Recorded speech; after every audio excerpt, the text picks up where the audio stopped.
तो हमने धूप दीप दिखा लिया अपने भगवान जी को। अब हम कथा पढ़ेंगे। तो कथा पढ़ेंगे उन किताब को भी हम पूजा कर लेंगे, भगवान के चरणों में छोड़ देंगे। अब चलिए हम कथा पढ़ते हैं। आप सभी हमारे कथा में शामिल होइए और कथा सुनिए ध्यानपूर्वक।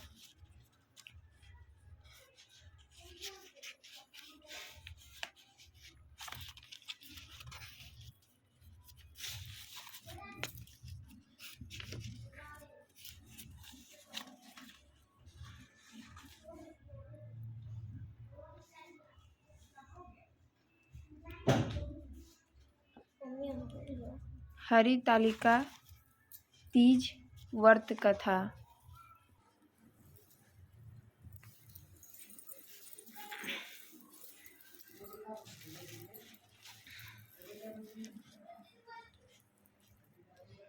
पूजन करने के बाद कथा सुने।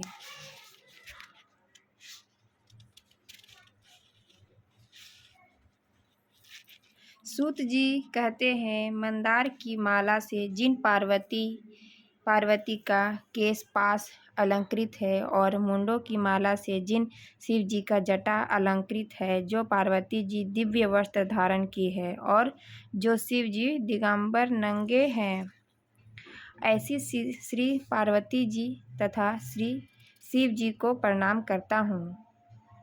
रण्मिक कैलाश पर्वत के शिखर पर बैठी हुई श्री पार्वती जी कहती है, हे महामहेश्वर, हमें कोई गुप्त व्रत या पूजन बताइए जो सब धर्मों से सरल हो, जिसमें परिश्रम भी कम करना पड़े लेकिन फल अधिक मिले।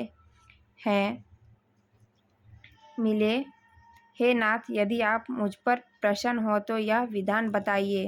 हे प्रभु, किस तप व्रत या दान से आदि मध्य और अंत रहित आप जैसे महाप्रभु हमको प्राप्त हुए हैं। शिव जी बोले, हे देवी सुनो, मैं तुमको एक जो मेरा सर्वस्व और छिपाने योग्य है, लेकिन तुम्हारे प्रेम का वशीभूत होकर मैं तुम्हें बतलाता हूँ। शिव जी ने कहा, भारतवर्ष में जैसे नक्षत्रों में चंद्रमा, ग्रहों में सूर्य और वर्णों में ब्राह्मण, देवताओं में विष्णु भगवान, नदियों में गंगा, पुराणों में महाभारत, वेदों में सामवेद और इंद्रियों में मन श्रेष्ठ है। सब पुराणों और वेदों के सर्वस्व जिस तरह कहा गया है, मैं तुम्हें एक प्राचीन व्रत बतलाता हूँ। एकाग्र मन से सुनो। जिस व्रत के प्रभाव से तुमने मेरा आधा आसन प्राप्त किया है, वह मैं तुमको बतलाऊंगा, क्योंकि तुम मेरी प्रेयसी हो। भाद्रपद मास में हस्त नक्षत्र से युक्त शुक्ल पक्ष की तृतीय तिथि को उसका अनुष्ठान मात्र करने से स्त्रियां सब पापों से मुक्त हो जाती है। हे देवी, तुमने आज से बहुत दिनों पहले हिमाचल पर्वत पर इस व्रत को किया था। यह वृत्तांत मैं तुम्हें कहूँगा। पार्वती ने पूछा, ये नाथ, मैंने क्यों यह व्रत किया था? यह सब आपके मुख से सुनना चाहती हूँ। उत्तर की ओर एक बड़ा रमणीक और पर्वतों में श्रेष्ठ हिमावन नामक पर्वत है। उसके आसपास तरह तरह की भूमियाँ हैं, तरह तरह के वृक्ष उस पर लगे हुए हैं। नाना प्रकार के पक्षी और अनेक प्रकार के पशु उस पर निवास करते हैं। वहाँ पहुंचकर गंधर्वों के साथ बहुत से देवता, सिद्ध, चारण, पक्षीगण सर्वदा प्रसन्न मन से विचरते हैं। वहाँ पहुंचकर गंधर्व गाते हैं, अप्सराएं नाचती है। उस पर्वतराज के कितने ही शिखर ऐसे हैं कि जिनमें स्फटिक रत्न और वैद्युमणि आदि की खानें भरी है। यह पर्वत ऊंचा तो इतना अधिक है कि मित्र के घर की तरह समझकर आकाश का स्पर्श किए रहता है। उसके समस्त शिखर सदैव हिम बर्फ से आच्छादित रहते हैं और गंड जल की ध्वनि सदा सुनाई देती है। हे पार्वती, तुमने बाल कल्याण में उसी पर्वत पर तपस्या की थी। 12 वर्षों तक तुम उल्टी टंग कर केवल धुआं पीकर रही। 64 वर्षों तक सूखे पत्तों को खाकर रही। माघ मास में तुम जल में बैठी रहती और वैशाख की दोपहरिया में पंचगनी तापती रहती थी। श्रावण महीने में जल बरसता तो तुम भूखी प्यासी रहकर मैदान में बैठी रहती। तुम्हारे पिता इस तरह के कष्ट सहन को देखकर बड़े दुखी हुए। वे चिंता में पड़ गए कि मैं अपनी कन्या किसको दूँ। उसी समय नारद जी वहाँ से पहुँचे। मुनि श्रेष्ठ नारद जी उस समय तुम्हें देखने गए थे। नारद जी को देखकर गिरि ने अर्घ्य पाद आसन आदि देकर उनकी पूजा की और कहा, हे स्वामिन, आप किस लिए आए हैं? मेरा अहोभाग्य है। आपका आगमन मेरे लिए अच्छा है। नारद जी ने कहा, हे पर्वतराज, सुनो, मैं भगवान विष्णु का भेजा हुआ आपके पास आया हुआ हूँ। आपको चाहिए कि यह योग्य कन्या रत्न किसी योग्य वर को दें। भगवान विष्णु ने समान योग्य वर ब्रह्मा, इंद्र और शिव, इसमें से कोई नहीं है। इसलिए मैं यही कहूँगा कि आप अपनी कन्या भगवान विष्णु को ही दे। हिमावन ने कहा, भगवान विष्णु स्वयं मेरी कन्या ले रहे हैं और आप यह संदेश लेकर आए हैं तो मैं उन्हें अपनी कन्या दूंगा। हिमावन की इतनी बात सुनकर मुनिराज नारद आकाश में विलीन हो गए और पीतांबर, शंख, चक्र और गदाधारी भगवान विष्णु के पास पहुँचे। वहाँ हाथ जोड़कर नारद जी ने भगवान विष्णु से कहा, हे देवी सुनिए, मैंने आपका विवाह पक्का कर दिया। उधर हिमावन ने पार्वती के पास जाकर कहा, हे पुत्री, मैंने तुम्हें भगवान विष्णु को दे डाली। तब पिता की बात सुनकर तुम बिना उत्तर दिए अपनी सखी के घर चली गई। वहीं जमीन पकड़कर तुम बड़ी दुखी होती हुई विलाप करने लगी। तुमको इस प्रकार विलाप करती हुई देखकर सखी बोली, तुम क्यों इतनी दुखी हो? इसका कारण बताओ। तुम्हारी जो इच्छा होगी मैं यथाशक्ति उसको पूरा करने की चेष्टा करूँगी, इसमें कोई संशय नहीं है। पार्वती बोली, मेरी जो कुछ भी अभिलाषा उसे तुम प्रेम पूर्वक सुनो। मैं एकमात्र शिव जी को अपना पति बनाना चाहती हूँ, इसमें कुछ भी संशय नहीं है। मेरे इस विचार को पिताजी ने ठुकरा दिया, इसमें मैं अपने शरीर को त्याग दूंगी। पार्वती की इस बात को सुनकर सखियों ने कहा कि शरीर का त्याग ना करो, चलो किसी ऐसे वन को चले जहाँ पिता का पता ना लगे। ऐसा सलाह कर तुम वैसे ही वन में जा पहुंची। उधर तुम्हारे पिता घर घर तुम्हें खोजने लगे। दूतों द्वारा भी खबर लेने लगे कि कौन देवता या किन्नर मेरी पुत्री को हर ले गया है। उन्होंने मन ही मन में नारद जी के आगे प्रतिज्ञा कर चुका हूँ कि अपनी पुत्री को दूंगा। ऐसा सोचते सोचते हिमावन मूर्छित हो गए। गिरिराज को मूर्छित देखकर सब लोग हाहाकार करते दौड़ पड़े। जब होश हुआ तो सब पूछने लगे कि गिरिराज, आप अपनी मूर्छता का कारण बताइए। हिमावन ने कहा, आप लोग मेरे दुख का कारण सुने ना। मालूम कौन सी कन्या को हर ले गया है। ऐसा नहीं हुआ तो उसे किसी काले सांप ने काट लिया, तब तो यहाँ सिंह का खा गया होंगे। हाय हाय, मेरी बेटी कहाँ गई? किसी दुष्ट ने मेरी पुत्री को मार डाला। ऐसा कह वे वायु में झोंके से कांपते हुए वृक्ष के समान कांपने लगा। इसके बाद हिमावन तुम्हें वन वन खोजने लगे। वह वन भी सिंह, भालू, हिंसक जंतुओं से बड़ा भयानक हो रहा था। तुम भी अपनी सखिया के साथ उस भयानक वन में चलती चलती एक ऐसी जगह जा पहुंची जहां एक नदी बह रही थी। उसके रमणीय तट पर एक ही बड़ी सी कंदरा भी थी। तुमने उसे कंदरा में आश्रम बना लिया और मेरी एक बालुकामी प्रतिमा बनाकर अपनी सखियों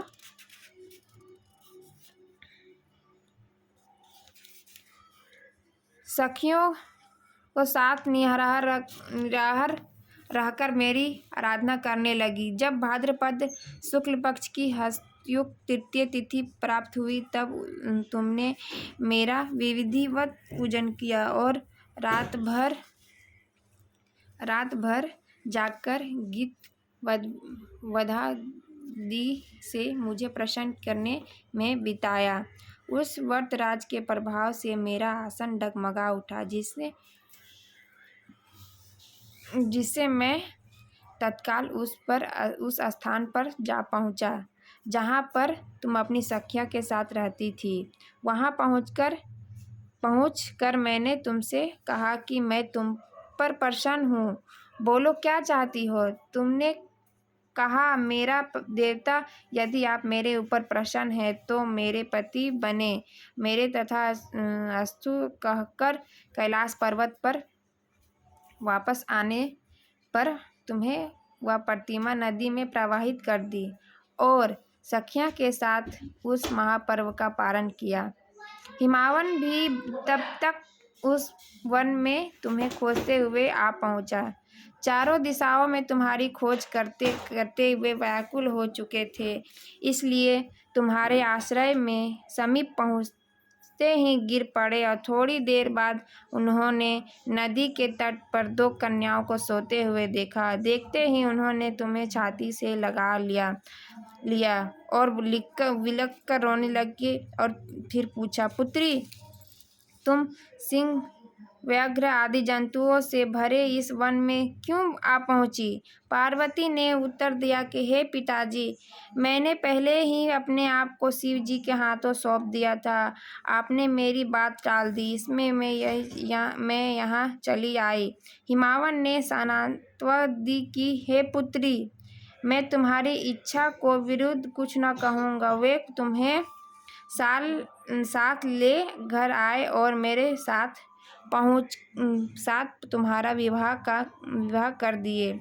इससे तुम्हें मेरा अर्धासन पाया है। तब से आज तक किसी के सामने मुझ पर व्रत प्रकट करने का अवसर नहीं प्राप्त हुआ। हे देवी, मैं यह बताता हूँ कि इस व्रत का हरितालिका नाम क्यों पड़ा?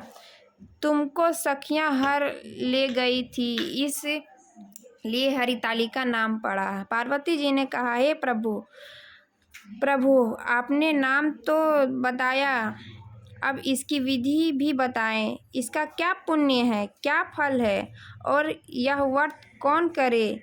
श्री शिव जी पार्वती जी से कहते हैं, हे देवी, मैंने समस्त स्त्री जाति का भलाई करने के लिए उत्तम व्रत बतलाया है। जो स्त्री अपने सौभाग्य की रक्षा करना चाहती है वह यत्नपूर्वक इस व्रत को करे। केले के खंबे से आदि से सुशोभित एक सुंदर मंडप बनाए। उसमें रंग बिरंगे रेशमी कपड़े से चंदवा लगाकर चंदन आदि सुगंधित द्रव्यों से मंडप लिपवाएं। फिर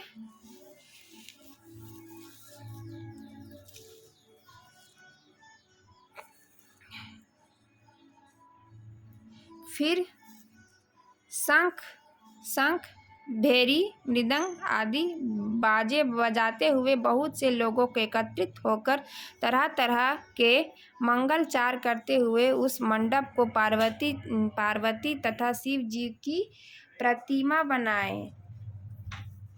पर मंडप पार्वती तथा शिव जी की प्रतिमा स्थापित करे और उस रोज दिन भर उपवास कर बहुत से सुगंधित फूलों से मनोहर धूप नाना प्रकार के नैवेद्य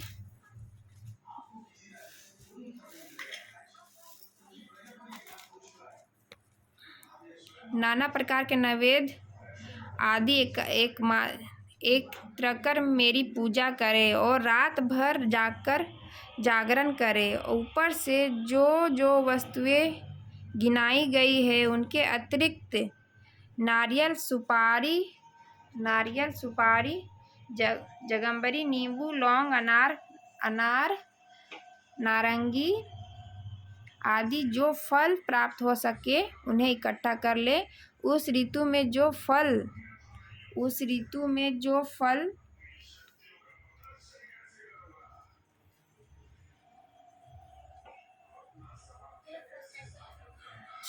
प्राप्त हो सके उन्हें इकट्ठा कर लें। उस ऋतु में जो भी फल तथा फूल मिल सके विशेष रूप से रखें। इसके बाद धूप और दीप जलाकर दीप आदि से पूजन करें, प्रार्थना करें। हे शिव रूपने, हे मंगले, सब अर्थों को देने वाली,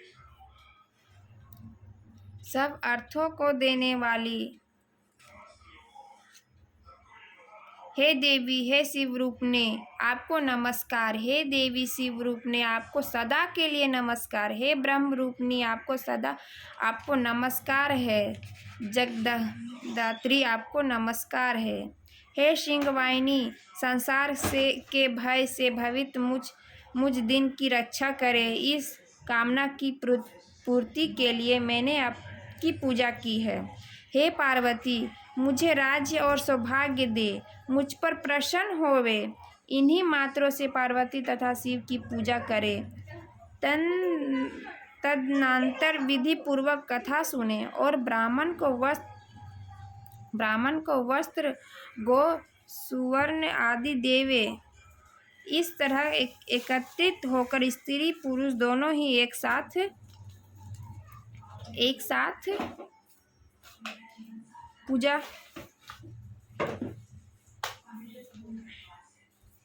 पूजन करे। फिर वस्त्र